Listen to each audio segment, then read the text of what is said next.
Cheating scandal. This one ends in a monster divorce settlement. 50-year-old Jim Nantz, we all know him. He's one of the most popular sports anchors in America. And he admits, I cheated with a 29-year-old woman. He's 50, she's 29. Now he's going to have to pay ex-wife Lori $916,000 a year. Yeah, you heard me right. Almost $1 million a year to the ex. The CBS anchor and his wife were married for 26 years. That means they got married, let's see, when the woman he later had an affair with was just 3 years old. That's pretty fascinating, isn't it? Today, Nantz reportedly brings in $7 million a year. Now his ex-wife will also get their Connecticut mansion, a condo, plus 70 grand a year in country club fees. Wow. But what about the big issue? What is it with these middle-aged TV stars having affairs with 20-something women, leaving their long-suffering wives in the dust? Here's David Letterman on CBS's The Late Show. I have had sex with women who work for me on this show. Now, my response to that is, yes, I have. My wife, Regina, she has been horribly hurt by my behavior. And when something happens like that, if you hurt a person and it's your responsibility, you try to fix it.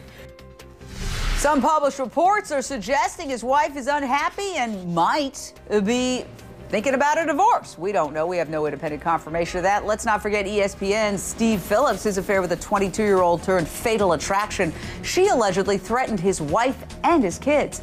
Is cheating just par for the course in this locker room TV sports world of ours? Straight out to my fantastic expert panel, Jill Vermeer, sex addiction specialist with VH1's Sex Rehab with Dr. Drew. Also joining us, celebrity divorce attorney Randy Kessler and senior editor of In Touch Weekly, Amy Palmer. Great to see y'all, Randy. They were married for 26 years. Yes, he had a girlfriend on the side, but the judge said, hey, this marriage had deteriorated long before his affair started. So what's your opinion?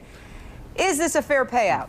I don't think it's an fair payout. I think marriages fall apart for all sorts of reasons, and sometimes people don't have the energy or desire to bother with a divorce until they say, hey, I could move on. And apparently he met somebody and made that decision, hey, I can move on. But, you know, $1 million a year is a lot of money, but he makes $6 or $7 million a year. If he made $70,000 a year and he was paying $10,000 a year in alimony, we wouldn't be surprised. So it's just a little higher level, higher math, and she does pay income tax on that income.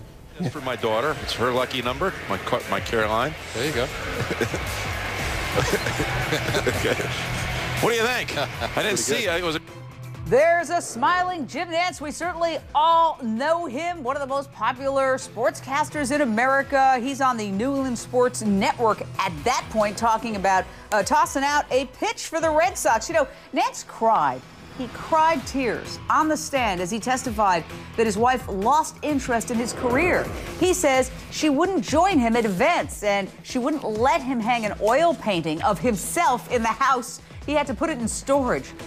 He says that she was a shopaholic. She described a $12,000 necklace she just bought to the court, saying, I think it has some sort of stone. I would think for 12 clams, yeah, it probably has some sort of stone, honey. Nantz admits he took a young lover, but says his marriage was already dead. Put a fork in it. The wife says, no way. I was in marriage counseling until last year. Randy Kessler, I understand that you know Mrs. Nantz's divorce lawyer. Give us some Scooby-Doo, some insight into this.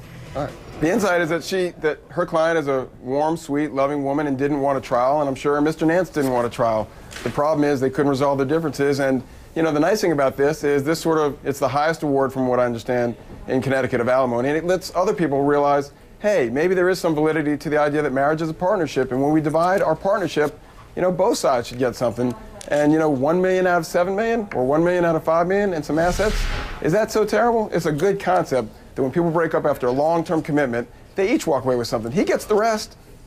Yeah, I don't have a problem with it. I mean, give her the money. I just find it amazing that these people have at least 4 houses between them and they're this miserable. I think it's a cautionary tale about the dangers of equating materialism with happiness. Well, and they were probably happier when they lived in a little apartment at the beginning of their marriage and didn't have any money. Not only that, they're one of the few percentages that go all the way to trial. People with this much money almost always resolve it out of court because they don't want to be on TV. They don't want to be on headline news. They want to resolve it privately. And, you know, that's what comes with it when you don't take matters into your own hands.